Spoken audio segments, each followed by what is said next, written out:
Donc, l'Égypte est un pays centré sur l'eau, le fleuve du Nil en premier lieu, et l'artère de sa vie économique, sociale, religieuse et militaire. Dès le début de son histoire, les populations locales ont pu développer une marine de pêche plus marchande avec l'unification des pays sous l'Empire, sous plutôt l'Ancien Empire. Nous avons le plaisir d'avoir actuellement avec nous en ligne M. Simon Sawyer, expert en tourisme, qui va nous jeter la lumière sur la marine égyptienne pendant l'Empire des Pharaons.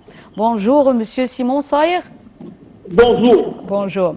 L'organisation de la marine égyptienne était au point depuis la 6e dynastie, lorsque les anciens soldats égyptiens ont été transportés vers plusieurs sites dans le monde. Veuillez nous jeter la lumière sur ce sujet.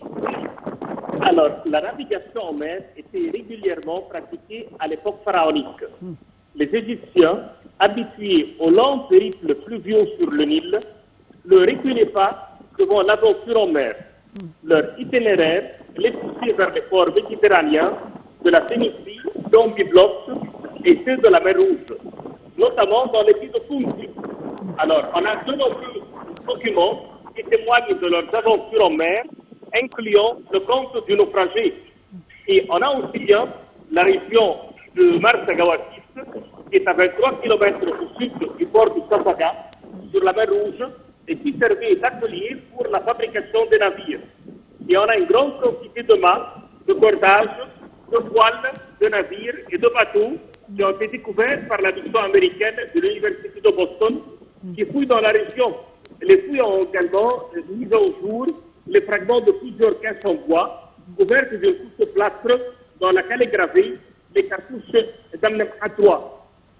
Et on a aussi bien une surprise pour les gens qui nous écoutent maintenant, c'est qu'on a le pharaon Nekau II qui nous a fait la première circumnavigation autour de l'Afrique connue de l'histoire, et c'était vers l'an 600 avant Jésus-Christ. Il a organisé l'expédition qu'il confia à des marins phéniciens avec pour but de faire le tour de l'Afrique. Et les détails de ce périple sont rapportés par Hérodote, et on va en réciter même le texte de Nekau, qui a dit qu'il a fait partir des vaisseaux montés par les Phéniciens avec pour mission de revenir en Égypte par les colonnes d'Héraclès et de la mer septentrionale. Et à partir de la mer d'Érythrée, les Phéniciens parcourent la mer méridionale, et à l'automne, ils débarquaient sur la côte de la Libye, à l'endroit où ils avaient mené leur navigation. Eh bien, ils ont pris le sol, ils attendaient la récolte, mais avec le temps, ils ont pu faire un voyage qui a duré 3 ans, et on a une surprise dans le sujet, et ils ont bien dit qu'ils ont pu voir le soleil à leur droite. Ce qui veut dire qu'ils ont pu faire le tour de l'Afrique, et on a même un autre détail à travers un navire qui a été construit en 2008 avec les méthodes et les moyens de l'Égypte ancienne, et on n'a pas mis une seule pièce métallique. Et ce bateau dans la région de Safaga, il a pu naviguer, il a pu faire sa tournée. Alors ça montre qu'à l'Égypte ancienne, les techniques qui ont été utilisées et qui ont été décrites sur les parois de nos temples sont bien efficaces. Très bien. Pour parler justement de cette puissance glorieuse de l'époque, est-ce qu'on peut justement parler de 2 rôles, à savoir et protéger le territoire du pays, mais aussi assurer les expéditions voilà, vers différents coins, justement, que ce soit vers l'Afrique ou différentes régions? Oui, donc ils ont pu bien protéger tous les territoires, et ils ont pu faire vers la zone de Rosette et de Domiat 2 grandes forteresses et un point de fabrication de bateaux de mer qui a pu partir pour 2 raisons. Une, le transport des soldats, et la seconde, les expéditions commerciales, incluant les militaires qui sont sur bateau, ça veut dire des professionnels marins, pour la protection du commerce. On a l'importation du bois qui est venu du Liban, on a l'importation des épices qui est venue de Punt. Alors, on est en train de décrire des voyages sur la mer Rouge et de décrire des voyages sur la Méditerranée. Les deux mers ont été exploitées par les anciens Égyptiens, des bateaux commerciaux accompagnés par des bateaux de soldats, et avec cela, on a rapporté des richesses au pays, incluant un commerce protégé par l'armée, incluant des bateaux qui ont un fond marin assez profond, fabrication de bateaux de mât et des soldats rameurs. On a pu protéger de l'arrivée des peuples de la mer à l'époque de Ramsès III. Aucune armée étrangère a pu traverser l'Égypte avec ces bateaux. L'Égypte a toujours bloqué leur arrivée à travers les deux grands fleuves. Aucun ne peut rentrer en Égypte avec ces bateaux dans toute l'histoire de nos empires anciens pharaoniques. Ce qui veut dire que la marine égyptienne était assez forte et qu'il y avait un accompagnement entre les soldats de terre et les soldats de mer. Les pharaons étaient très puissants malgré le nombre de poids du pays, mais on a pu faire l'importation du savoir-faire et on l'a exporté plus tard. Et on a un mât qui a été découvert d'une façon merveilleuse à travers des études qui ont été faites en France sur la momie de l'Égyptien, en découpant le tissu de son corps et en le reconstituant. Alors on a découvert que c'était le tissu d'un bateau, ça veut dire le d'un bateau, pour entourer le corps d'un monsieur. Monsieur Simon Saïr, est-ce que vous pouvez les répéter là parce qu'il y a un certain bruit, j'arrive pas très bien à vous comprendre. Est-ce que vous pouvez répéter cette dernière partie, ces deux dernières phrases, s'il vous plaît? Oui, on disait que les Égyptiens, dans le temps, ils ont pu faire les mâts et les voiles des bateaux. Et le voile d'un bateau, un jour, il a été utilisé pour couvrir une momie d'un soldat égyptien. En France, ils ont pu défaire le tissu qui entourait le corps d'une momie, et en reconstituant ce tissu, on a découvert que c'était le voile d'un bateau. Et ça, c'est le voile le plus ancien de l'histoire, car en principe, le tissu se défait par le temps. Mais le fait qu'il a été utilisé pour entourer une momie avec les matières collantes, qu'on a pu dissoudre, on a pu de nouveau trouver les voiles de l'époque. Ce qui montre qu'on avait les grands voiles qui faisaient les grands voyages, que ce soit le fleuve, le Nil ou bien la mer. Et ça, c'est un atout aux Égyptiens. On est les premiers pionniers qui ont pu faire des bateaux du fleuve et de mer. En principe, ce n'est pas le même principe de construction, ni pour faire la quille d'un bateau. Mais nous, on a pu le faire, et on a les deux embarcadères les plus célèbres, celle de Rosette et celle de Damiette, qui étaient l'entrée de la mer vers le fleuve. Les Égyptiens, à ce point, faisaient la protection totale d'une entrée des envahisseurs. À l'époque de Ramsès III, il nous a fait un temple, c'est le temple de Medine Tabou, qui décrit les batailles dans la mer. Ça veut dire la marine égyptienne était en plein cœur de la mer. Elle a pu empêcher les peuples de la mer de rentrer en Égypte. Et ça, c'est merveilleux de trouver un pays comme le nôtre, qui est un pays qui dépend du fleuve du Nil et qui a pu être contre les peuples de la mer qui sont professionnels de mer. On a pu les battre et on a été plus fort qu'eux, ce qui montre la splendeur de l'Empire et le savoir-faire et la vue du futur. Qui peut, dans un pays entouré de deux mers, sans le savoir de l'existence des peuples pareils, être dans la précaution de protéger son pays pour un futur envahisseur? Et ça a marché. Ramsès III, il a pu les battre et il a pu empêcher leur arrivée. Et on a d'autres écritures, par exemple, une pour Ramsès II, qui décrit quand il est parti pour sa bataille, la fameuse bataille de Kadesh. Il est parti avec 5 troupes militaires. Une de ces 5, elle a pris le côté de la mer. Et c'est elle qui a fait la surprise aux envahisseurs, dont eux ne savaient pas qu'une équipe égyptienne militaire va venir du côté de la mer, et comme ça qu'il a pu les entourer comme un fer à cheval et gagner sa bataille. Alors, si on cherche et on fouille dans l'histoire de l'Égypte ancienne, on découvre plein de détails qui présentent la présence d'une grande marine. Et pourquoi on précise cela? Car toujours on y croit qu'on est un pays uniquement qui dépend du fleuve du Nil, qu'on habite sur les deux bords et qu'on a oublié le côté de la mer, vu que c'était un côté désert. Mais non, ce n'est pas un côté désert, car on a un delta qui est assez large, qui fait un point 60 km de largeur d'agriculture à l'extrême nord, qui serait un peu vers l'ouest de Rosette et un peu vers l'est de Damiette. Et à ce point, on a encore d'autres écritures qui montrent que de la partie extrême est de l'Égypte, elle s'étend jusqu'à la zone de l'Arish, qui était l'arrivée des peuples du désert. Alors, les forteresses servaient de deux côtés. Elles servaient pour la protection du côté désert et du côté de mer. Et donnant l'importance de ces partisans et l'importance de leur envoyer de la nourriture, de les bien payer, de les bien fournir avec les outils modernes de bataille. On a pu gagner cela, et même si on regarde les parois des temples et des tombes, à partir de l'Égypte ancienne, vous allez trouver qu'on a les bateaux solaires. Alors, les bateaux solaires, c'est une copie des véritables bateaux égyptiens. Regardons ensemble le bateau de Khéops qui fait 42 mètres de longueur. Comment l'Égyptien, dans les années 2600 avant Jésus-Christ, il a pu en faire une coupe de bois de cette longueur. L'arbre, il nous donne cette taille. Comment il a pu coller les morceaux de bois sans l'infiltration de l'eau à l'intérieur. Comment il a pu estimer la quille d'un bateau pour lui faire l'équilibre et pour qu'il puisse naviguer mer et fleuve en même temps. Comment il a pu considérer qu'il peut y avoir un manque de vent et qu'il faut la présence des rameurs pour compenser la différence. Tout cela, l'Égyptien l'a pris en considération. Ça veut dire qu'on a été très avancé dans la technique et à résoudre les problèmes par expérience. Très impressionnant. Comment était la taille, les matériels et le fonctionnement de ces navires pendant l'époque pharaonique? Alors, en tête du bateau, il y avait un monsieur qui donnait la direction. Toujours, il était debout, il avait un parasol pour qu'il n'ait pas un coup de soleil. Alors, celui qui dirige au fond du bateau de l'autre côté, on a toujours deux pour la direction du bateau. C'est eux qui vont diriger le bateau vers la droite ou vers la gauche. Oui. Par contre, pour les rameurs, ils étaient deux par rame. Deux par rame. On a une série de rameurs à droite, on a une série de rameurs à gauche.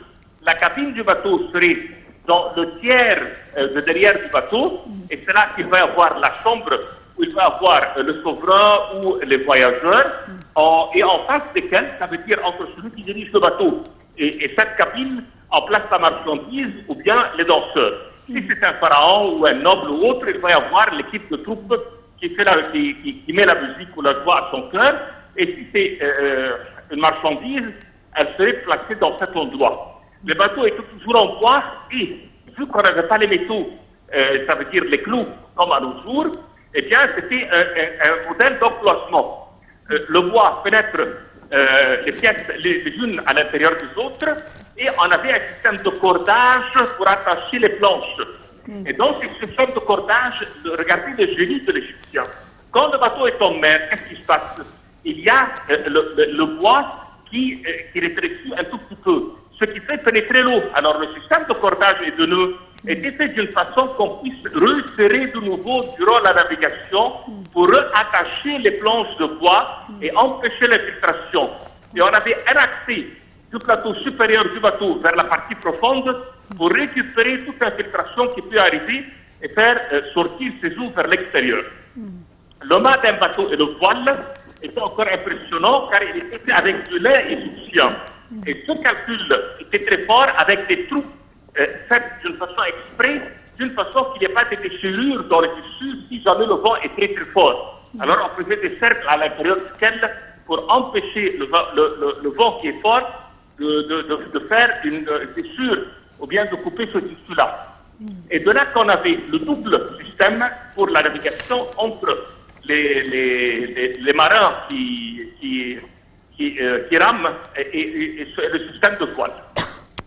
C'est comme ça qu'on avait nos bateaux. Maintenant, on peut parler qu'on avait des modèles de bateaux. Par exemple, il y a les bateaux solaires, il y a les bateaux du fleuve, il y a les bateaux de la mer, il y a celui qui fait le commerce, il y a celui qui part pour chercher la marchandise des grandes distances, comme les pays de Punt, ça veut dire la Somalie à travers la mer Rouge ou bien le Liban à travers la Méditerranée. On a les bateaux qui font la montée du Nil, du Caire jusqu'à qu'on arrive à Aswan.